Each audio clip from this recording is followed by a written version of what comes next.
broadcast network, AFTERBUZZ TV. Over 20 million weekly downloads in over 150 countries, and your number one source for after-show entertainment.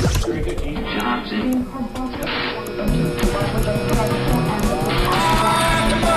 AFTERBUZZ TV, the destination for TV superfans. Producing aftershows for over 300 of your favorite TV shows. Interviewing celebrities and showrunners. And bringing you behind-the-scenes exclusives. All thanks to E! Entertainment's Maria Menounos, producer Kevin Undergaro, and internet leader Akamai.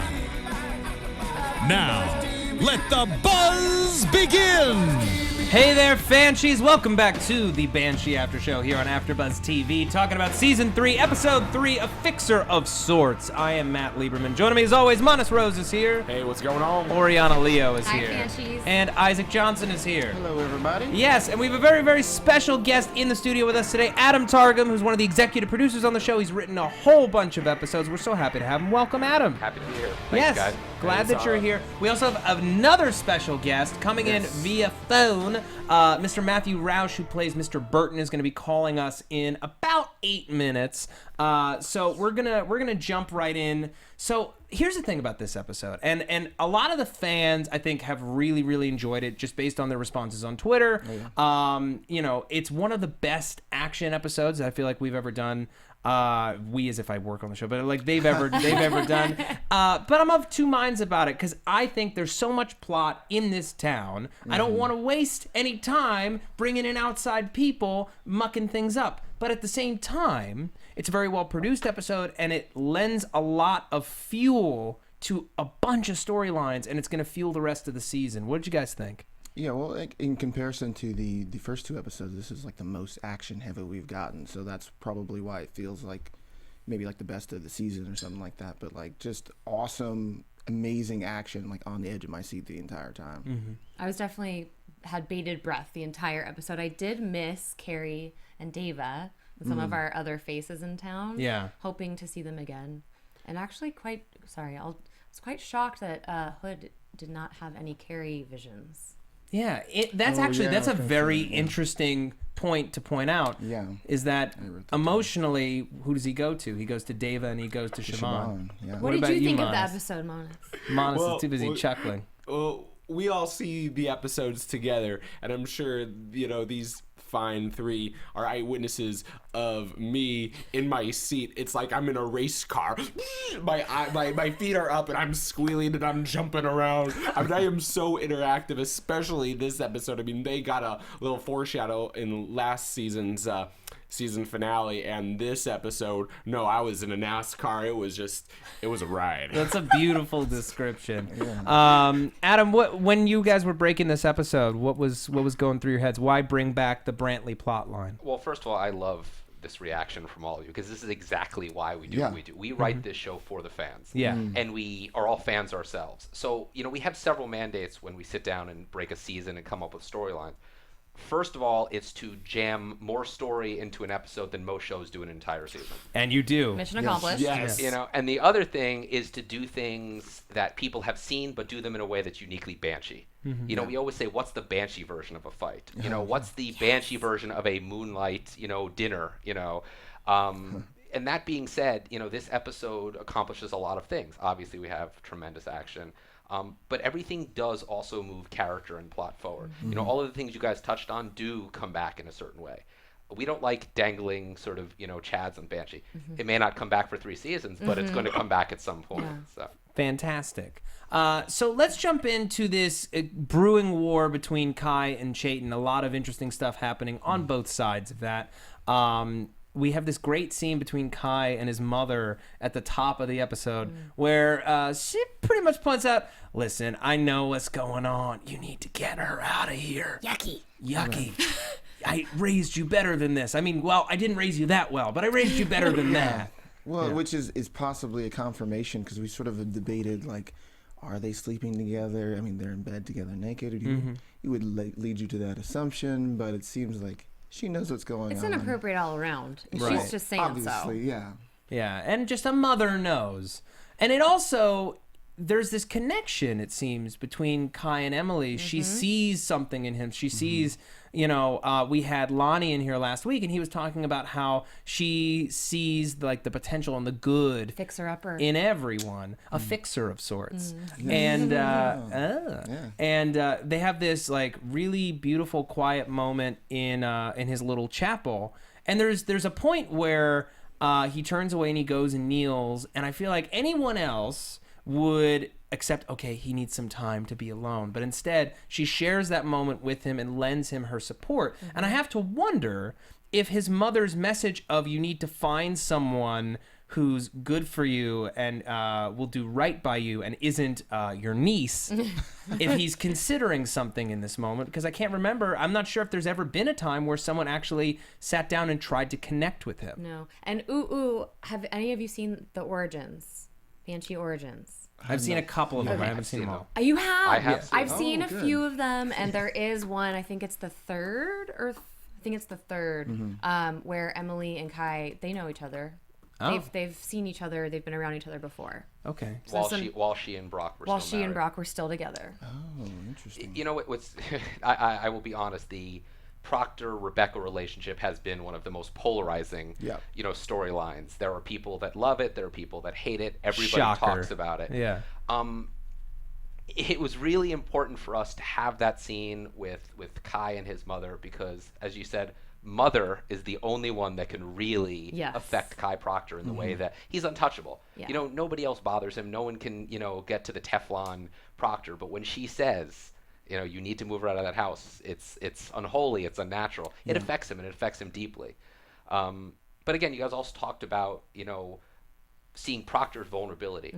Everybody on Banshee has a certain level of humanity. Yeah. We don't deal with good characters and bad characters. Everybody lives in the gray on the show. Oh, yeah. And I think that's why we're able to do such, heightened action sequences, but then also find really grounded character and tell stories that are so relatable. I can't imagine any of us are going to ever have a tomahawk fight. True. I hope none of us will. In my dreams. Maybe Monis. Right. Oh, yes. Right. Absolutely. But I think all of the other issues, those grounded issues with wanting, a place to belong in the world and wanting our mother's approval and wanting to be loved, those are all universal themes. And I think that's what always brings the show back to a place where you go, okay, I get it. This could actually happen. Kind of, maybe, sort of. Yeah, I really dug that. There's like a line in like 3:10 to Yuma, if anybody's seen that movie, but even bad men love their mothers. And then her asking him that question, who will love you, Kai? And then him also turning to prayer, which we've never seen him go back to his religion, which was like such great character development. Yes, and I will tell you, spoiler alert, that all of these things actually obviously pay off and lead to larger arcs, and so nothing is wasted on Banshee. Although there's an origin that has him praying after he fights somebody. Not seen that one yet. Yeah. Yeah. You're going to have to watch it, everyone. I'm telling you, Origins. Well, I feel like it's always been a very present part of his character, whether or not he observes or practices. His religion and how he was brought up very much informs everything that he does, whether through negative reinforcement of how things ended or of the pure tenets that he was raised on. I mean, you never forget the first rules that you're taught. Sure, yeah. Well, and he wears his God on his back. That's we have true. seen his That's true. tattoo Oh, many yes. times when he's practicing on his wooden, what do you call that thing? Yes, his thing. His thing, his fighting training partner, thing. his wooden fighting partner. It's funny, you mentioned the origins, and apropos of that, the thing we talk about so much with the actors and just as we're sitting in a writer's room is what is the origin of these characters? Monsters aren't born, they're made. And Kai Proctor is the most interesting character because he's an evolution. In a lot of ways, Kai Proctor is a victim. And to get to the place where he has become victimizer, that's a road. Yeah. And there's a journey there. And it's really important that we start to really unpeel those layers of the onion right now, especially as the show moves into its third season, that there really is, a maturation of these characters. And it's not just violence for violence sake, but there's something behind it. Yeah. And we continue to explore that this season. And yeah, we're really seeing, Proctor's breaking points. I mean, you mentioned the Teflon. Towards the end of the episode, the glass, we saw the glassiness of his eye. I mean, even with Burton, who's about to, Burton. I mean, we're getting a little bit of like a twinkle maybe it's of more of pain, but still it's of emotion, even in Burton's eyes as well. So, Well, speaking of Burton, I believe we have Matthew Rauch on the line with us. Hey, how are you? Calling in from the blizzard. Welcome to the show. We're doing very, very well. This was a hell of an episode for you. Were you jazzed to finally see it? I was amazed. I was really happy to finally see it. First of all, thank you for having me. It's very cool to be on the show. I appreciate it. I like all the stuff you do, and it's really a pleasure to be here. Thank you very much. Absolutely. I have to be very, very nice because you're sitting there with my boss, right? Yeah, it was really exciting to see the episode. I had seen a rough cut of that episode, but the truth is, we joke about it on the show where we're all sort of fans of Banshee. So when the episodes finally air, it's kind of like, oh, I finally get to see it. I sort of rush home on Friday night at 10 o'clock so I can watch the show and live tweet with the fans. And this episode was particularly gratifying. There were a lot of people who worked very, very hard to make this sequence, which the fans and the critics have responded so strongly to. And it wasn't just Odette and I up there banging away at each other. There were a lot of people involved and a lot of man hours that went into making it. It was very gratifying to be up there and have the response that has been really kind of overwhelming, actually. Yeah. I will say he's being very modest because a lot of the heavy lifting was Matt and Odette. I believe, 6 weeks you rehearsed and trained for this fight? I trained physically it was 6 weeks of physical training and then about 3 weeks of actual choreography training and then a week of Odette and I together. And a little bit of a secret, there may have been a sprained ankle at some point early on before he started the training. It's possible. There's rumor that there was some kind of torn ligament situation in my ankle, but I, like a football player, we just don't discuss injury. And never once complained, no, honestly. No, question, even, Lonnie talked about everyone, himself, he had to see The Raid and The Raid 2. Was that part of the research and training? Everyone had to see these amazing action movies. Did they come to you, Matt, and say, yeah, this is kind of what the fight scene is going to look like? It's going to look like these two badass action movies. It's funny, the people who approached me about the fight sequence, who originally, I think the people I talked to first were Lonnie and Greg and then Adam and also Marcus, our stunt coordinator. The language that they were speaking in was a language that I knew and liked. I like action movies. I enjoy action sequences, and I had seen a lot of the references that they were talking about. What was really exciting to me, and I think also to Odette, was that they said to us, what we want to do is the best fight we've ever done on Banshee. We really want to make an event out of it. And one of the things that was exciting about it was that it was an event outside of the sort of normal core of regular characters on the show. Mm-hmm. And there was a tremendous effort made on the production team sort of at every level, the stunt coordinators, the training staff, the physical production. There was a lot of little details that went into this. They had to build a special camera rig. They had to carve out a day. They had to change the schedule because the rumor is that somebody got hurt. And there was all this stuff that happened, and ultimately it ended up being a crazy 14-hour shooting day that was extraordinarily difficult and rewarding. But the references that we had, I think, were things that everybody was very familiar with. I don't know people who are fans of movies and TV who haven't seen Raid. That's just an incredible movie, and there's some incredible sequences there, and I think anybody who likes things like Banshee are going to be familiar with things like that. And to give you guys I knew what they were talking about.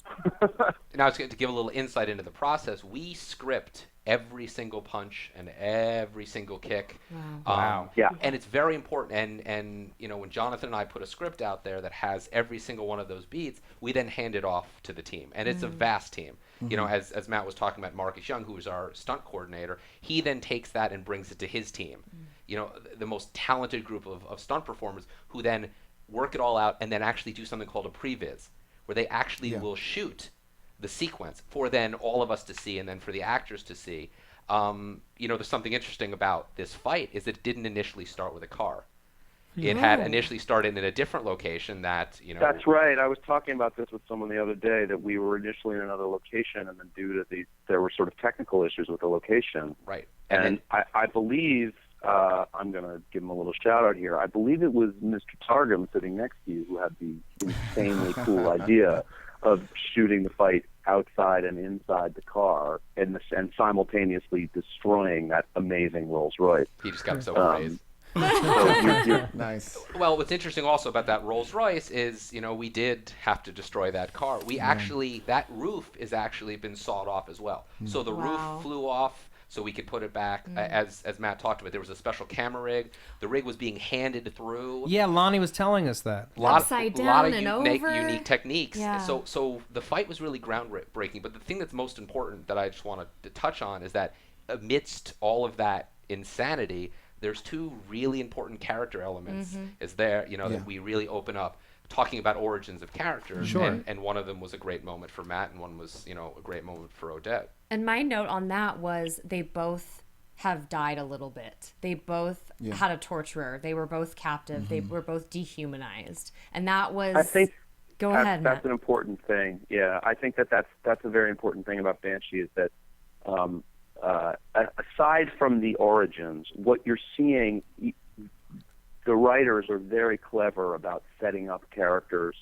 in very specific ways on the show. And I think that as little as you know about Burton, for example, what you know about Burton is that he's a very, very dangerous guy. Yeah. And what you know about Odette, as much of a wise ass and sort of firebrand that she is, she's a very, very dangerous woman. I should say Nola. And putting these characters in a situation where, we know the rules on Banshee are basically a fight like this, sort of Clash of the Titans fight, is going to end up in somebody being dead.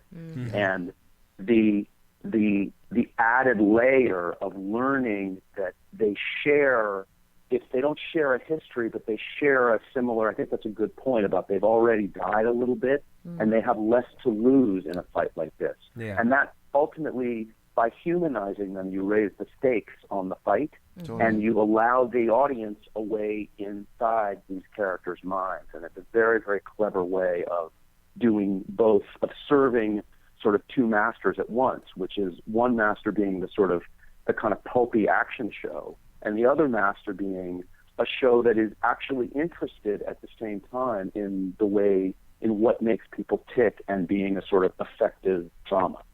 And that's the thing I love the most about Banshee, is that we're able to kind of do both. And a lot of shows don't do that. I agree. A Testament. I was talking to somebody the other day, and they said, "What makes the show so unique?" And I said that we can do an episode like you guys just saw, as well as The Truth About Unicorns last season, Right. which is as polar opposite, in tone and scope. And those are the same show in the same universe, and they both work. Yeah. And that's why it's so fun. I mean, I truly love my job. I think, Matt, you probably do as well. It truly is a labor of love for all of us. Yeah. Well, it's interesting, though, because I find a level of intimacy in both of those types of episodes that you wouldn't find anywhere else, because, obviously Truth About Unicorns is an incredibly intimate, small episode, but for its multiple storylines this week, all of them were very small, intimate stories. This fight between Burton and Nola could not be more intimate. That's right, and it ends on a very, very personal note. These two people, one barely alive and one just having died, sort of sitting together, leaning against the car, it's like a strangely romantic moment. And there are all these little moments throughout this episode 303, which is incredibly action-packed. Adam and I actually spoke earlier today, and we were talking about how action-packed the episode is. But there's interspersing of these very small moments. My personal favorite was Matt Servito's Brock Lotus having the very private and personal conversation with Platinum. With the two stripper, M's. Two M's. Now, Matt, this question is for you. This is Isaac, and this is probably mainly for some of the actors watching, and as an actor myself, I'd like to know. Yeah. A lot of times, like when you're researching a character, you find out like how many steps away from you as a person this character is. So I want to know how many steps away from you is Burton. It's funny. always am I'm a little always puzzled as to how to answer acting questions because I know how it works for me, and I know every actor's process is really different. I have a very specific process for each character that I play, for each job that I do. Burton came to me in a very specific way when I first auditioned for the role, and I read Jonathan's script. There was one scene in the audition, and it was just one of those things where they sent it to me, and I knew instantly who this person was. I understood him in a way that I don't know that I'll ever be able to explain in an articulate or clear way. Sure. And when I did the audition, I actually only did one take in the audition and left and got the job. Wow. And so, and that has sort of evolved into a thing, into what it is now. But what I will say about that is that I try very hard personally to make the guys that I play as close to me as possible, and not feel like they are totally outside my skin. That the more they share with my own imagination, or the more I can personalize them, the more interesting it is for me to be in the role as an actor. Now, you could say there isn't much acting to Burton. I would respectfully disagree, but I think that I don't think of it as steps away. I think of it as how many steps closer to me can I get, you know? And then thinking about what things, the smaller things that set him apart, you know? Cool. Burton, for example, is far less vociferous than I am. He speaks a lot less than I do. Sure. You know? Yeah. Awesome. Really quick, what I loved about this action scene more than just the action element is you as the filmmakers, especially like Adam, and you let the scenes breathe. You really, even this 1, 2, 3, you think it's going so fast, you actually pull the audience in more by actually taking a pause. And the most effective, like I really did not care about the slashes. That didn't really affect me, or the pokings.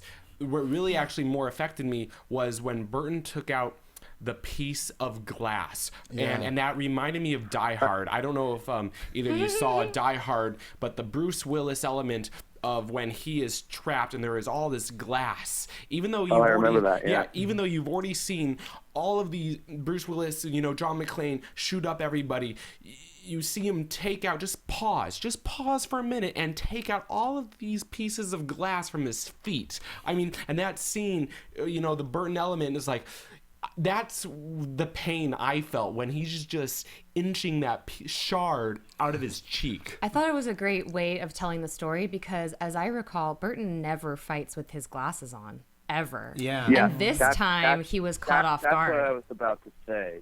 I mean, she catches him really unawares, and the fight begins with Burton's glasses on, which you've never seen before. And the way I thought about the fight is very intricately choreographed and rehearsed, and there are sort of beats of the fight. That was the moment in the fight in my mind where I thought, okay, now you really pissed me off, and I'm not. We're not playing around anymore. And there are a lot of fans who have tweeted to me and sent me notes that have said, once your glasses came off, I knew the fight was going to end the way it ended. That shot that Bud and Lonnie and Marcus came up with, sort of racking from Odette to Burton. Burton takes his glasses off and then pushes in, and the piece of glass comes out of his face, and then they're sort of back at it very quickly. I mean, that to me is sort of the center of the fight, and she kind of owns the beginning of the fight, and then towards the end of the fight, he kind of takes it over. Yeah. And those are scripted moments. They are, and what we always do when we talk about a fight is, and this is a weird thing to say, but try to bring a certain level of sophistication to it. It's not weird at all. Well, in terms of, a fight like that, which is about tomahawks and these bizarre, weapons of torture that he finds in the trunk. That he just has on hand. What it really comes down to is the humanity. Because for me, my favorite moment is when he reaches into her throat. Yeah, and he looks her right in the eye. And that's where they become real people. I will say a few people have thought that particular beat came from me. While most of it did, that moment was Jonathan Tropper, and I want to give him, only because people have said I have a sick mind. It's Jonathan's sick mind. He's the one that read the fight and goes, this is good, but we're missing something. What if he reaches inside her throat and pulls her esophagus out? And I said, okay. So, and there you go. And Matt did it masterfully. So. Yeah. Well, it's funny. I think it's important to note that both Jonathan and Adam are sick-minded people. Thank you. He's true. He's right. He's true. As are the rest of our producers. That moment. There are when you receive a script like this that has, I think it's 3 full pages of just sort of fight choreography on the page. I read it and I thought. My first thought was, how the hell are we going to do this? And my second thought was, this is awesome. And in a funny way, it was sort of, as a guy who's been on the show for 3 years, but is very much sort of present, but in the background, all of a sudden I was like, oh my God, what a great opportunity for the fans to finally see Burton in action. It's this guy that we know is really scary and really dangerous, but we never actually quite seen him do his thing. And to set him up like this was an amazing opportunity. And then the specificity of the writing and these moments where, this is how Banshee differentiates itself from a sort of standard action show. Yeah. And what I want to say, building up, Nola Longshadow is a very 3-dimensional woman, and even Clay Burton he's not just a silent killer. I think that fans I think people start to recognize that he's got a rich inner life, I think. Yeah. Matt said something I just want to touch upon, which is why all of us involved feel like kids in a candy store, is because we write a scene like that and we sit in a writer's room and we, sky's the limit. We say, hey, what if, an aircraft carrier fell into Banshee? Right. We just throw things out there. In most shows, you then sit down with production and you throw those crazy ideas out there and they go, well, we can't quite do that, but let's do this. On Banshee, we come up with the craziest things. It goes to production and the response is always, cool, let's try it. Let's figure out a way to do it. Awesome. And that's what makes the show Banshee. It's also a testament to the collaborative nature of what we do. We have 200 plus people that come together.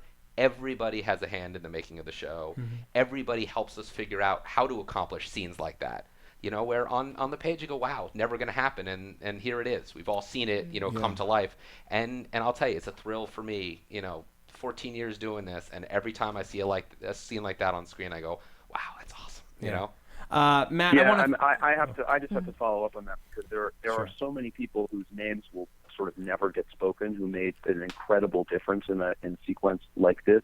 And it is interesting that this sequence is, I don't know, it's 5 minutes long in an episode that was 55 minutes long, and I thought it was a hell of an episode.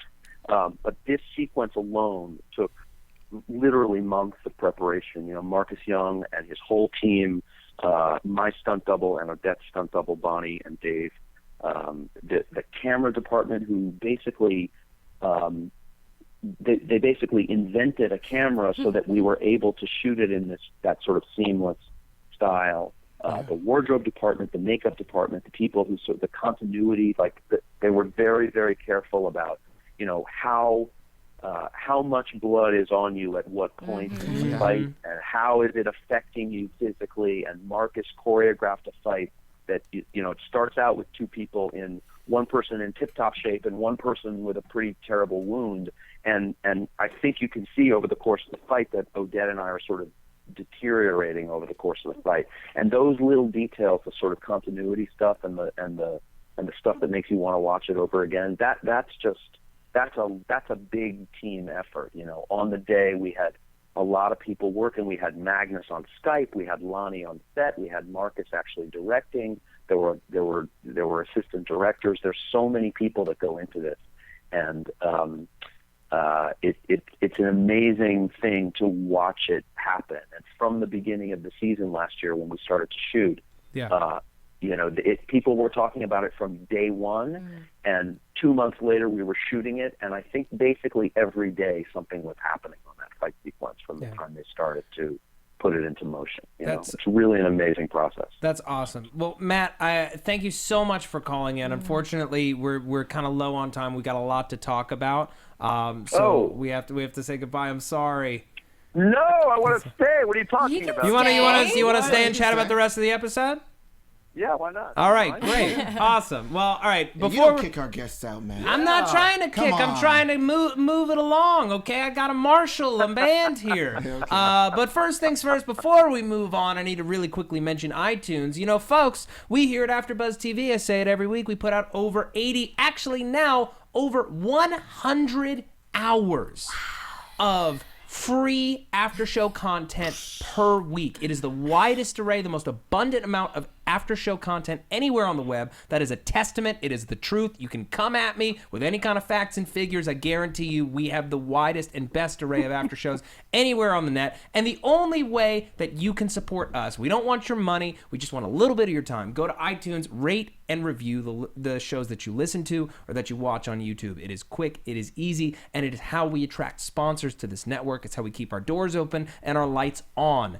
Yeah, it's how we also get great guests like Adam, like Matt. It's how we got in touch with Cinemax and why they trust us with such great talent. So, if you like our show, if you like Banshee, support both of them by heading to iTunes, rate and review the show, and any of the others that you care about or that you like here on AfterBuzz TV. It's super helpful. And you also get a great shout out here on the show. Now, I don't have them prepped right now. This would be a great time. It would be a great time to have them prepped, but instead, I was talking and trying to give that my full attention. So I am going to give those shout outs at the end of the episode. That is a promise. Thank you. Okay, so let's talk about Chayton real quick. Chayton kills a deer and is skinning it, kind of ritualistic. And Tommy is still, he's just on and on and on about wanting to be a part of this thing. He doesn't feel like he's a real part of the Red Bones. You have to remember last year he was, like Chayton's kid brother who the sheriff's department crashed the reservation just to get. He's got to be still stinging from that. Oh yeah. And, to have Chayton so thoroughly rebuff him causes him to do something stupid and drastic. Before we get into that shootout, though, I want to talk about the connection between Chayton and Amy. And now, Chayton and Tommy used to live with Amy when they were kids, and she talks about who Chayton was when he was young and how she doesn't recognize him. And I love having this little piece of the puzzle to add, to know that he wasn't always this warrior, and that it was something that built in him over time, this anger, this rage over how his people have been systematically reduced to living on these reservations and systematically removed from a society where they should rightfully be in charge. In at least in his mind, they were here first. I mean, Adam, can you speak to that evolution? Absolutely. Chayton is another origin, is another monster who has been made as opposed to been born that way. For us, he's an amalgam of so many different ideologies that he's sort of coddled together on his own. There is the Chayton sort of modality of justice, and he sees the world in a very sort of myopic way, and that's what makes him such a powerful force. It's also why he keeps coming up against, our hero, obviously Hood, is why we've now pitted him against our antagonist in Proctor.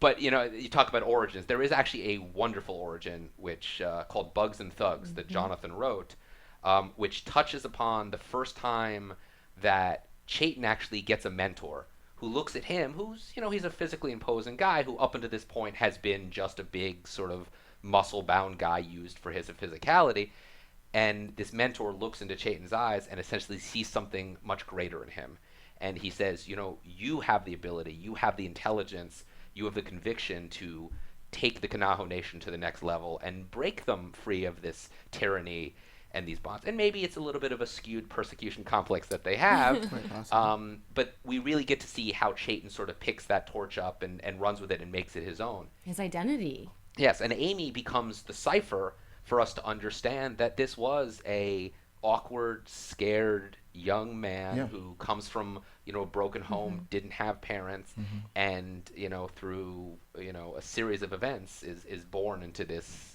this force to be reckoned with.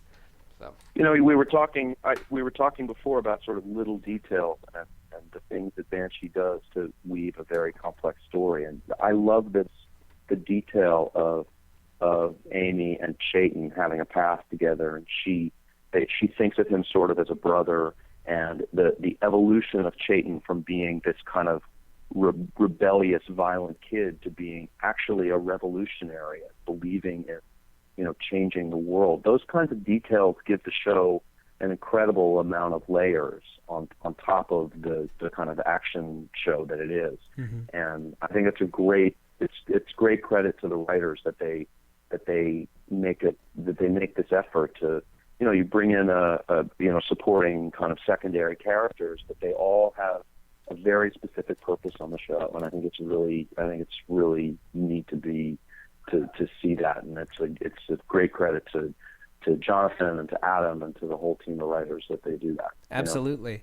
So let's talk about this shootout sequence. Matt Servito is just so wonderful in this scene with him and Platinum, which is just free therapy. Well, not he's paying like $20 actually every second. But it's a very well written scene, because who else is he going to turn to? That was His one Servito's own money sounding board. too. That was in the scene. He kept paying. It was. Yeah. Who's he going to turn to? Yeah. His sounding board is dead. So Yeah. the only person he can really go to for advice is Platinum. Make it rain, make it rain. Yeah, and he really is. He's really going for the gusto there. And I love that scene. There's so much comedy in how casual he's talking with her, like, everything up in his face and shaking it no, and he shakes his head no. Like, But he's leaning away, like almost as if the 2 inches of distance give it some kind of morality. Yes, exactly. Yeah. I will tell you guys, Matt Servito is just a masterful performer, and what's wonderful for us in season 3 is to finally open up the Brock Lotus character. Oh, yeah. And again, he's not just comic relief on the show. His comedy, his levity, his one-liners are born out of his methodology for dealing with stress and anxiety. So everything sort of has a purpose, and that's Jonathan's mandate and the gift that he's given all of us, is that each one of his characters has dimension and nuance. Nobody is just is a cardboard cutout. And even with Brock, yes, he's with Platinum with 2 M's. But there's a certain level of anxiety and self-doubt and concern, which of course is born out of the relationship that he has with his ex-wife, who obviously is now in the employ of Kai Proctor, and there's a lot more to be explored in the coming episodes there as well. But yeah, that scene serves a lot of purposes. Yeah, well, and also you see him, like, the first thing he does when he hears the gunshots is pull her down. So he's still got the same mind about, doing the right thing. He's always a cop. No matter what he's doing, he's a cop first. That's his identity. It's why his marriage got broken up. Yeah. Yeah. So we have this epic shootout. He calls for help. Billy Raven, Siobhan on the way, just in the nick of time. And Siobhan gets Tommy Littlestone in the leg. He goes down, and as soon as you see her put that gun away, we're like, oh no. Oh no. And he pulls that knife, and Billy Raven pops him right there. He doesn't want to, but he does it, and we're just like, oh, Billy Raven, you are screwed, man. Yeah. Your days are numbered, And he Raven. knows it. He knows it. You can see it all over his face and like his like almost like quivering lips. This is like his Sweating. brother. Yeah. You know what I mean? These are kids that he grew up with. These are people that he knows, that he's intimate with, that he just had to murder, had to kill. Not murder. He had to kill. Okay, but killing in cold blood. In self-defense. In defense of his colleague, but still, I mean, that has to be colored a certain way, like And also, murder he's from his tribe. He's got to know exactly what's going on outside of, or back down in the woods, and he knows what this means. He This is protected Chayton's a brother. white girl Yeah. and shot his brother. But it's Chayton's brother, and he's already kind of seen as like some sort of traitor. We got like a lot of that stuff when he goes back to the reservation. So like, really cool that he's just like, he knows that like, I'm a marked man at this point. Again, it touches on the interconnectivity of the show, of course. If we, earlier on in the episode, Chayton says it himself, casualties of a righteous war. Yeah. And Billy's own sort of, connection to the, to the reservation of the Kanaho. And as you said, he knows this young kid. And of course, every action in Banshee has a reaction. Yeah. And it's going to be a Banshee-style reaction. Yeah, absolutely. And it's such a nice performance from Jeff Gay that there's that one moment after he's killing. There's just such a great reaction shot of sort of horror and dread, and also that he had to do it. Like, it was the right thing to do. That's what a cop does in that situation. Yeah. And so the gray area of and the dread of the what's going to happen because of his actions. I just love the way that stuff is foreshadowed on the show. It's really great. And it's Absolutely. a terrific performance by Jeff. We need to move on. We need to talk about Sheriff Hood because apparently we only have 10 minutes left, and there's so much to talk about. I know, Matt. I know. So Sheriff Hood is caught at his door by Agent Phillips of the FBI, who's investigating the disappearance of Agent Racine, and he quickly squires him away, supposedly to New York. And Sheriff Hood isn't having none of that. No. So at the gas station, he breaks free, knocks him out. There's always a choice. Until he gets just straight up tasered and wakes up in a truck that feels like an office from, like, I don't know, the late 80s? Late 80s, early 90s? Something like that? I feel like I once Our production had designer right now is cringing, but thank you. No! It just reminds me of a psychologist's office from when I was growing up. But if you think about it, everything is attached to the walls because, of course, we reveal that it's actually a truck. So Right. there was a nautical theme going on Of there. course. By the way, Banshees, we are all drinking Bullet Old Fashions. That's Extra right. sugar. Yeah, Extra sugar. And we finally get to meet Brantley, who was alluded to last year from Jason Hood and from the guy who was sent to kill him. And he's just this... I love this character because you could have any kind of gangster. We had a very specific kind of gangster in Rabbit. We have a very specific kind of gangster in Kai. And Brantley... I love the moment where he's talking about the ledger and how every decimal point is important to him because with his size, there's not really much else. This is all that he has is what is his money. Right. His identity again. Yeah. And for us, the origin of this character was we've had a lot of really, enigmatic and sort of, memorable villains on this show. So how do you create yet another one? A lot of this show comes back to people and their self-imposed prisons. So the starting point for us was a guy that was literally trapped in his own body. Oh, cool. When he says, I failed my body, or maybe it's failed me. But the notion of a man that has no control anymore and finds control in the smallest little things, and that's by, having closure. And he can't move forward until one chapter is closed and he can move on to the... So that was really started with that. And then, we found Shuler Hensley, a tremendous actor, much like Dennis O'Hare, who did a wonderful job with Agent Robert Phillips, who's named after our venerable line producer, Bob Phillips, and really created, I believe, yet another extremely memorable Banshee character. Yeah. As soon as you started talking about him, I laughed because I had the visual of the chunks of his body underneath the 18-wheeler. Oh man, it was beautiful. That's beautiful. I will tell you also that fat suit, which was custom made, and that was a 3-month process. That involved the actual construction of the suit. We did shoot that in the middle of the summer in Charlotte, North Carolina, with 100% humidity. He was in that suit for hours upon hours, on top of the 4 to 5 hours of makeup chair time to get that thing going. So while he was in this big fat suit, he was actually weight. losing tons of weight. Yeah, he was. He got smaller on the inside, even though the suit stayed the same way. So I love the way that this scene played out. These electro gloves are incredibly brutal. I love the way that Hood handles it by shocking Brantley. And he finally gets free. I love this moment between him and the secretary Wanda, where she shakily offers him the old fashioned, and then obviously he has to take care of the driver. And this very tense moment where he's waiting and waiting and waiting for the door to open. He shoots through. Maybe we got him. Oh no, blasting through. And then there's a moment of choice. I can rush off to Banshee, which is where I want to be, and leave this dude to his fate. He was a threat to me, and now he won't be. Well, and we've seen Sheriff Hood made that man a promise, and he's good about his word. He told him he was going to kill him. Yeah. So he has to come back and kill him. Yeah. So he heads back and he prevents the murder of Agent Phillips, but then trains that gun on him and then ultimately decides, you know what, no.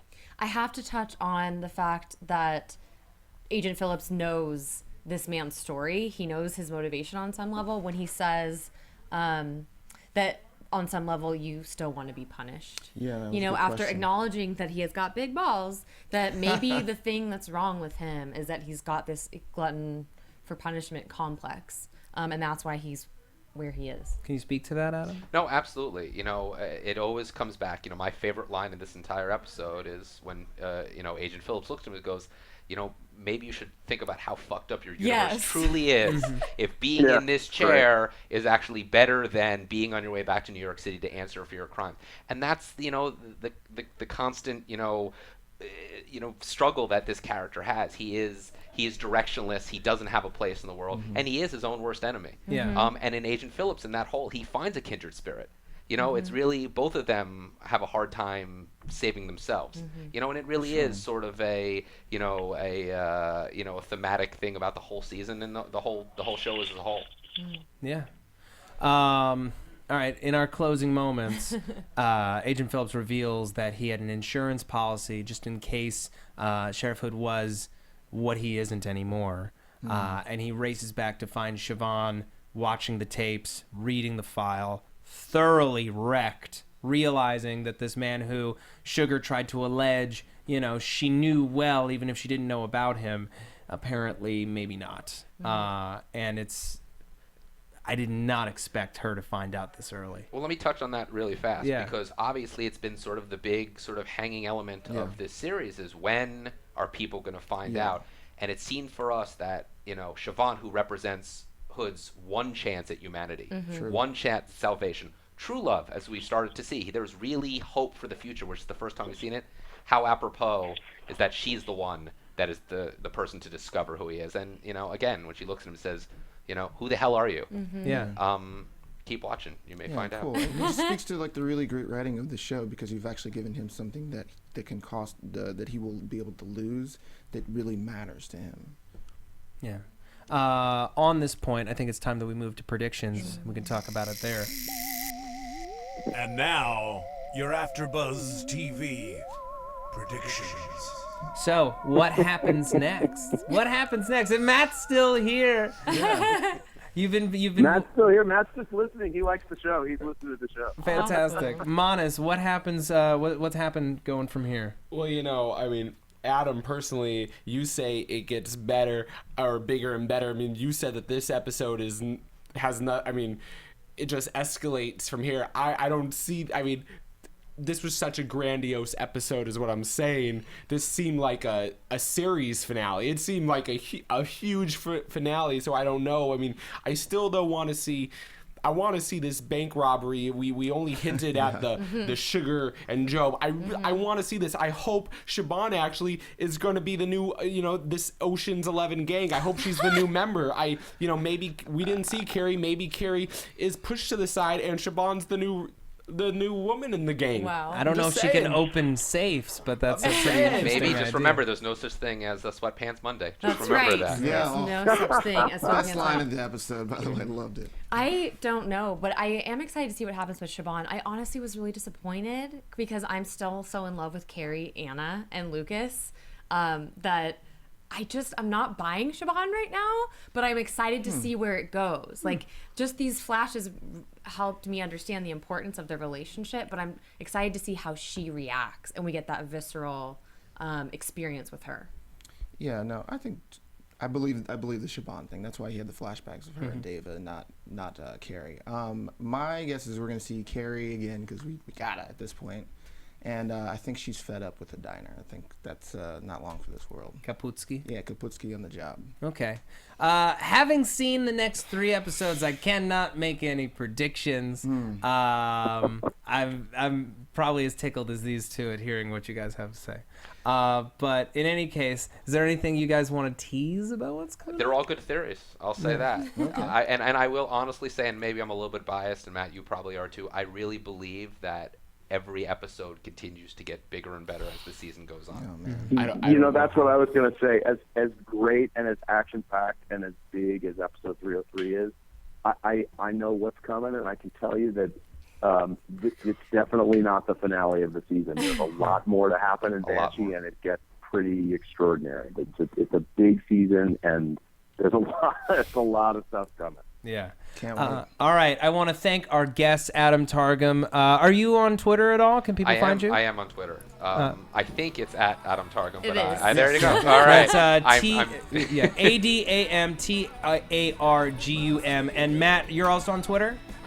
Yeah, I'm on Twitter. My handle is Matty Rauch, MattyRauch. Okay, thank you so much for joining us. Folks, we're going to be here Thank you for next having me. week. Yes, absolutely. We're going to be here next week with an all-new episode, reviewing the 4th episode of the Season 3 of Banshee. I checked the iTunes. There are no new reviews. Oh, snap. So maybe now's the time that you fill some in and get your sweet shout-out here on the show. Monis Rose, where can the people find you? On Twitter at restfiction.com. Just at restfiction. That stands for restaurantfiction.com. Also on iTunes at restaurantfiction. All right. On Twitter at Miss Oriana Leo. We'll keep it short. Isaac?